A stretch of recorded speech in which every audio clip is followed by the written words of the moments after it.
আজকের গল্পের আসরে তোমাদের জন্য থাকছে সুনীল গঙ্গোপাধ্যায়ের রূপকথার রাজা রানী।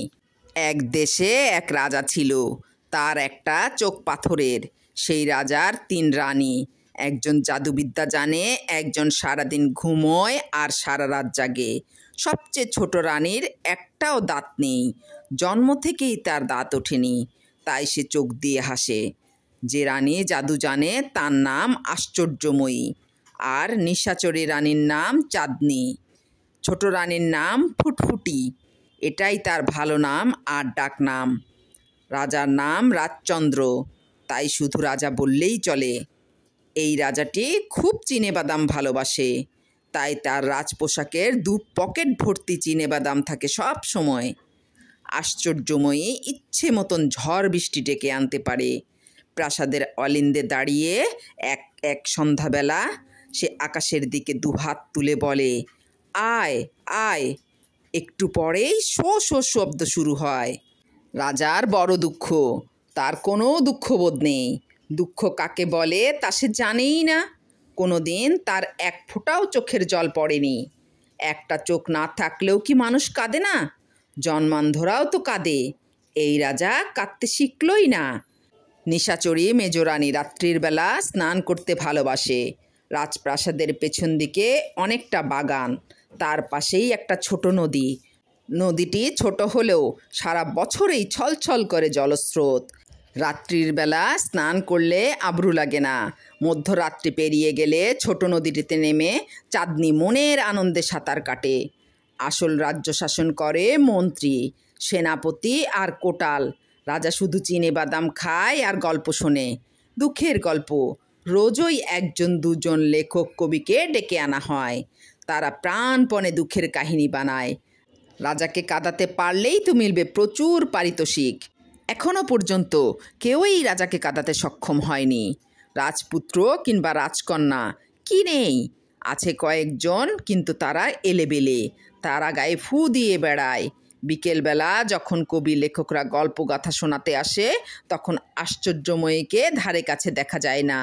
চাঁদনি তখন ঘুমোয়, শুধু ফুটফুটি মাঝে মাঝে এসে রাজার পাশে বসে। ফুটফুটির বয়স মাত্র 23।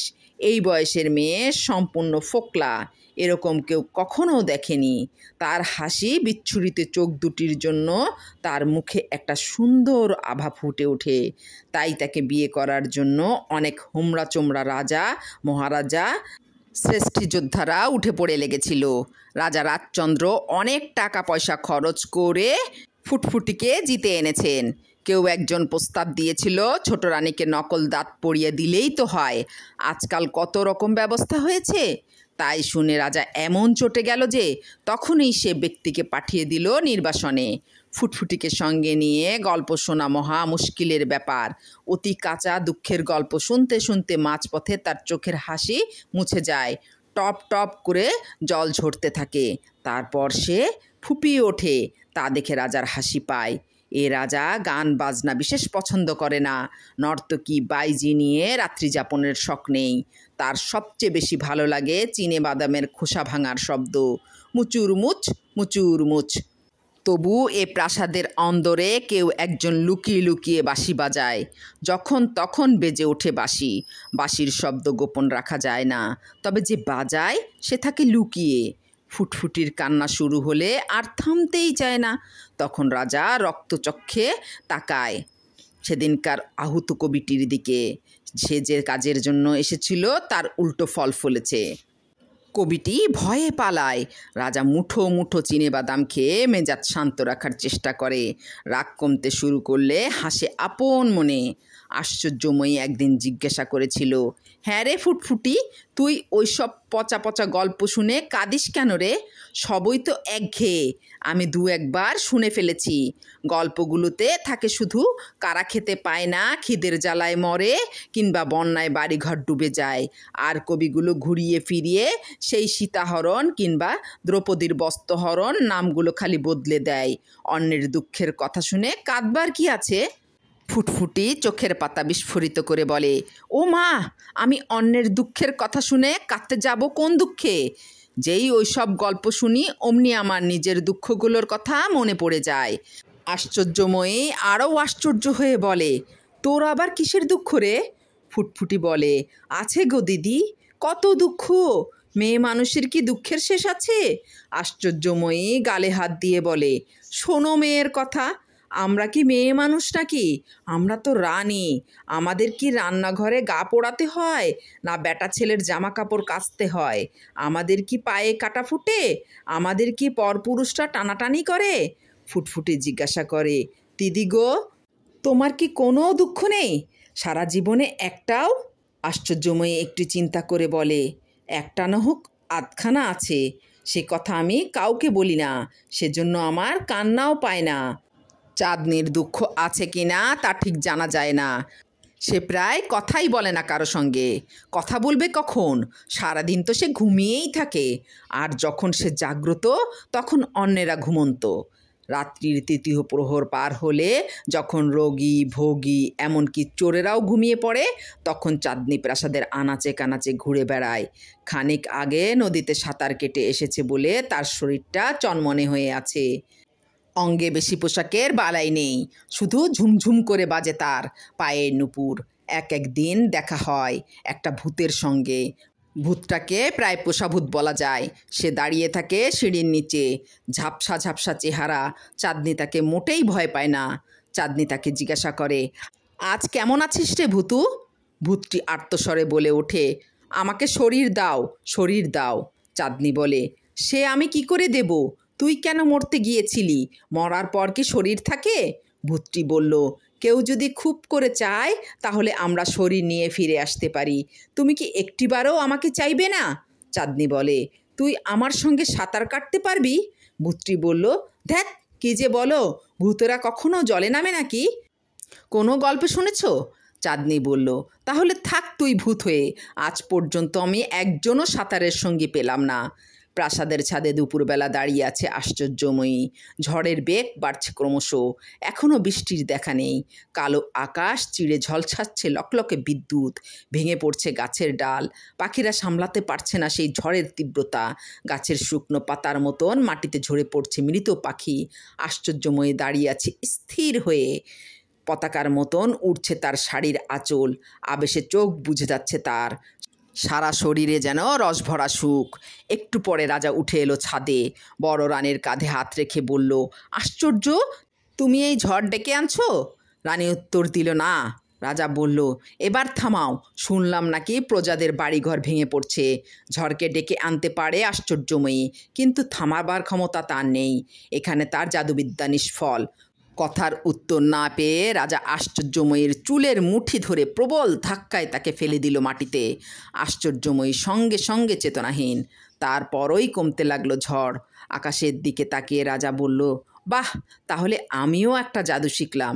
নিত্য নতুন কবি ও কথাকার খুঁজে বার করাই দুরূহ হয়ে উঠেছে। সবাই তো ব্যর্থ হয়েছে রাজাকে কাঁদাতে, আর নতুন লেখক পাওয়া যাবে কোথায়? মন্ত্রীমশাই হয়রান। সেনাপতিও কোটালকে গলিতে গলিতে খোঁজাখুঁজি করতে পাঠায়। ভীমরাও নামে একজন বিদ্রোহী প্রজাদের খেপিয়ে বেড়াচ্ছে, তাকে ধরা যাচ্ছে না কিছুতেই। মাঝে মাঝে দু একজন এরকম মাথাচাড়া দিয়ে ওঠে, তারপর তাদের ছিন্ন মুন্ডু ধুলোয় গড়ায়। এই ভীমরাও অনেক দিন পালিয়ে বেড়াচ্ছে, তাকে নিয়েও মন্ত্রীমশাই ব্যতিব্যস্ত হয়ে আছে। অবশ্য ধরা সে পড়বেই, শুধু কয়েকটা দিনের অপেক্ষা। একদিন এক রাজপুত্র এক শ্রমিক পল্লীতে গিয়ে, থাক রাজপুত্রদের কথা থাক, এক গল্পে বেশি চরিত্র থাকলে মুশকিল হয়। সন্ধে হয়, হঠাৎ বাঁশির শব্দ শুনে রাজা উদ্গ্রীব হয়ে উঠল। কে বাঁশি বাজায়? সেপাই, শাস্ত্রী, প্রহরী, দ্বারপাল কেউ জানে না। বাইরের কেউ লুকিয়ে আছে রাজপ্রাসাদে। যদি বদমতলবে কেউ লুকিয়ে থাকতে চায় তাহলে বাঁশি বাজিয়ে জানান দেবে কেন? রাজার মনে খটকা লেগে থাকে। চিড়ে বাদাম খেতে থাকে মুঠো মুঠো। ফুটফুটির ঘরের সামনের বারান্দায় অনেকগুলো পাখির খাঁচা। এইসব পোষা পাখিগুলোকে ফুটফুটি নিজের হাতে ছোলা খাওয়ায়। ওদের মধ্যে তার সবচেয়ে প্রিয় একটা ময়না। ফুটফুটির সঙ্গে সেই ময়নার অনেক মনের কথা হয়। ময়নাটা মানুষের মতন কথা বলতে পারে না, ফুটফুটি পাখিদের ভাষা জানে। ফুটফুটির ঘরের দিকে যেতে যেতে রাজা অনেক সময় শোনেন সেই পাখি আর তার ছোট রানীর বাক্যালাপ। কিছুই বুঝতে পারেন না। রাজা যে সব সময় প্রাসাদেই বসে থাকেন তা নয়, মাঝে মাঝে তিনি নগর পরিভ্রমণে যান। ছদ্মবেশে, কোনো দিন ফকির দরবেশ সাজেন, কোনো দিন স্ত্রীলোক। নগর ছাড়িয়ে পল্লী গ্রামেও চলে যান, শুনতে পান মানুষের ঝগড়াঝাঁটি, কান্নাকাটি। এসবও যেন পাখির ভাষার মতন, কিছুই তার বোধগম্য হয় না। একদিন একজন নবীন কবিকে ধরে আনা হলো, তার নাম সুজয়। এর আগে কয়েকবার তাকে অনুরোধ করা হয়েছিল, সে আসতে চায়নি। কবিটি বলল, মহারাজ, আপনাকে কাঁদাবার মতো কোনো গল্প কবিতা আমার জানা নেই, তাই আমি এতদিন আসিনি। তবে আমি একজনের জীবনী লিখছি, সেটা শেষ হলে আপনাকে শোনাবার ইচ্ছে আছে। রাজা জিজ্ঞেস করল, কার জীবনী? সুজয় বলল, আপনার। রাজা ভুরু কুঁচকে চিবুকে হাত ঘষতে ঘষতে বলল, আমার? তুমি আমার জীবনের কতটুকু জানো? কবি বলল, আপনার জন্মকাহিনী কিংবা বাল্যজীবন সম্পর্কে কিছুই জানি না বটে, কিন্তু আমি লিখছি আপনার ভবিষ্যৎ জীবন নিয়ে, আমার পরজন্ম নিয়ে। না না, এই জন্মই, অদূর ভবিষ্যতের সব কথা। ধরুন শুরু হয়েছে এবছর থেকেই, এখনও অবশ্য পুরোটা শেষ হয়নি। যতখানি লিখেছ তাই শোনাও। কবিটি মাথা দুলিয়ে দুলিয়ে পাঠ করল সেই আখ্যান কাব্য। সব শুনে রাজা গম্ভীরভাবে জিজ্ঞেস করল, এ সবই আজগুবি কাহিনী?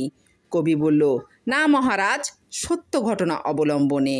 রাজা বলল, যা এখনও ঘটেনি তা সত্য হবে কি না তুমি জানলে কি করে? কবি বলল, রামের জন্ম না হতেই রামায়ণ লেখা হয়নি, সব ঠিক ঠিক মিলেছিল কি না? কবিরা এরকম পারে। রাজা বলল, আচ্ছা, পরবর্তী 7টা দিন দেখা যাক। সেই যে একদিন ছাদে উঠে রাজা আশ্চর্যময়ীর কেশাকর্ষণ করে ঝড় থামিয়েছিলেন, তারপর থেকে আর একবারও ঝড় আসেনি, বৃষ্টিময় মেঘও আসেনি, খড়তপ্ত হচ্ছে বাতাস। এর মধ্যে আশ্চর্যময়ীর সঙ্গেও রাজার কোনো কথা হয়নি। এক দাসীর মুখে খবর পেয়ে রাজা দৌড়ে গেল আশ্চর্যময়ীর ঘরে। সেখানকার দৃশ্য দেখে রাজা একেবারে তাজ্জব।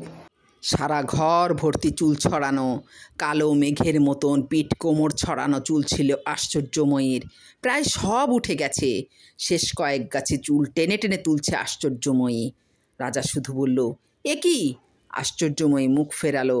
তার নাকের নিচে গোপ গজিয়েছে, গালে নবীন তৃণের মতো দাড়ি, দৃষ্টিতে লাল রঙের আভা। রাজার বুক কেঁপে উঠল। সেই কবিটি লিখেছিল না, রাজার এক রানী হঠাৎ একদিন পুরুষ হয়ে যাবে। রানী যদি পুরুষ হয়ে যায়, সে কি হবে রাজার প্রতিদ্বন্দ্বী? দ্রুত সেখান থেকে বেরিয়ে এসে রাজা প্রহরীদের হুকুম দিল, এ ঘরের দরজা বন্ধ করে রাখো, আর কোনোদিনও খুলবে না। একটু শান্তি পাওয়ার জন্য রাজা গেল ফুটফুটির ঘরের দিকে। পাখির খাঁচার সামনে দাঁড়িয়ে আছে ফুটফুটি, তার দু চোখে ঝিলমিল করছে হাসি। রাজা জিজ্ঞেস করল, কেমন আছিস রে ফুটফুটি? ফুটফুটি দুদিকে দুটি হাত ছড়িয়ে দিল, তারপর কথা বলল পাখির ভাষায়। এরপর 2 দিন ধরে রাজা ফুটফুটিকে কথা বলাবার চেষ্টা করে গেল, কোনো লাভ নেই। ফুটফুটি মানুষের ভাষা একেবারেই ভুলে গেছে। রাজার মনে পড়ল পাখিদের দাঁত থাকে না, ফুটফুটি আস্তে আস্তে পাখি হয়ে যাবে। দুপুরবেলা হা হা করছে বাতাস, প্রাসাদটা যেন বড় বেশি নির্জন। লোকজন সব গেল কোথায়? একজন প্রহরীকে দেখতে পেয়ে রাজা বলল, শিগগির মন্ত্রীকে ডেকে আনো। রাজা এলো চাঁদনির ঘরে, পালঙ্কে শুয়ে অঘরে ঘুমাচ্ছে চাঁদনি। রাজা তার শরীর ধরে নাড়াচাড়া করে বলতে লাগলো, ওঠ ওঠ। কেন কেন তুই প্রত্যেক দিন সারাদিন ঘুমোবি? কেনই বা তা আমি সহ্য করব? চাঁদনি উঠে বসলো, চোখ যেন খুলতেই পারছে না। আবার রাজার বকুনি শুনে সে চোখ মেলল অতি কষ্টে। তার চোখের রং সাদা। কাতরভাবে চাঁদনি বলল, মহারাজ, আমি দিনের বেলা দেখতে পাই না, সূর্যের আলো আমার সহ্য হয় না। আপনি আমাকে বকুন, মারুন, যা ইচ্ছে করুন। মাঝরাত্রিতে আমাকে জন্ম দিয়ে আমার মা মরে গেছে, তাই আমি শুধু রাত্রি চিনি। সবই তো মিলে যাচ্ছে, যত নষ্টের গোড়া ওই কবিটা। ওর লেখা থামিয়ে দিতে পারলে বাকি অংশটা মিলবে না। এর মধ্যে আরও অনেকটা লিখে ফেলেছে নাকি? রাজা চিৎকার করে উঠল, ওরে, কে আছিস কোথায়? শিগগির ওই সুজয় নামের কবিটাকে ধরে নিয়ে আয়। কেউ উত্তর দিল না। এর মধ্যে বেজে উঠল সেই লক্ষ্মী ছাড়া বাঁশিটা। রাজা নিজে ছোটাছুটি করে খুঁজতে লাগলো সেই বংশীবাদককে। না পেয়ে ক্লান্ত অবসন্ন হয়ে শুয়ে পড়ল। এক সময় রাজাদের সম্পূর্ণ অসহায় দেখায় যখন তারা নিঃসঙ্গ। মধ্যরাতে ঘুম ভেঙে উঠে রাজা দেখল কোথাও কেউ নেই। ডাকাডাকি করেও সাড়া পাওয়া গেল না কারও। কবির লেখা এই অংশটা রাজা কিছুতেই বিশ্বাস করতে পারেনি। তাও সত্যি হলো। তবে কি সেনাপতি নিহত হয়েছে ভীমরাওয়ের হাতে? মন্ত্রী নিরুদ্দেশ, আর সবাই পালিয়েছে ভয়ে। রাজা নিজের মুখে হাত দিয়ে দেখল কি যেন চটচট করছে। রক্ত নাকি, না জল? তিনি জিভ দিয়ে একটু চেটে দেখলেন, এর নাম কান্না। তারপর রাজা বুঝতে পারল কান্না বেরোচ্ছে তার পাথরের চোখ দিয়ে, অন্য চোখটা শুকনো। সেই কবি নিজের কথা কিছু বলেনি। সে কোথায়? সে নদীতে সাঁতার কাটছে চাঁদনির সঙ্গে। চাঁদনি এতদিন পর পেয়েছে তার সাঁতারের একজন সঙ্গী। দুজনে সাঁতরে সাঁতরে চলে যাচ্ছে ছোট নদী থেকে বড় নদীতে, তারপর সমুদ্রের দিকে।